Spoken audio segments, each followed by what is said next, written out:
বিশ্বের অন্যতম ধনী ব্যবসায়ী এবং মার্কিন সরকারের দক্ষতা বিভাগের প্রধান ইলন মাস্ক ইউক্রেনের প্রেসিডেন্ট ভলোদিমির জেলেনস্কিকে পদত্যাগ করে দেশ ছেড়ে পালানোর পরামর্শ দিয়েছেন। টেসলা ও স্পেস এক্সের কর্ণধার মাস্ক তার এক্স অ্যাকাউন্ট থেকে পোস্ট করা এক স্ট্যাটাসে এই মন্তব্য করেন।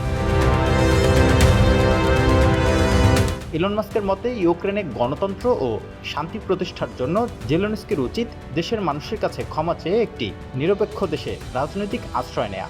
তার ভাষ্য, জেলেনস্কির স্বৈরাচারী আচরণ শুধু ইউক্রেন নয়, পুরো বিশ্বকে ক্ষতিগ্রস্ত করেছে। এদিকে গত ২৮ ফেব্রুয়ারি হোয়াইট হাউসে মার্কিন প্রেসিডেন্ট ডোনাল্ড ট্রাম্প ও ইউক্রেনের প্রেসিডেন্ট ভলোদিমির জেলেনস্কির মধ্যে এক বৈঠক হয়। বৈঠকের এক পর্যায়ে উত্তপ্ত বাক্য বিনিময় হয়, যা পরবর্তী সময়ে যৌথ সংবাদ সম্মেলন বাতিলের কারণ হয়ে দাঁড়ায়।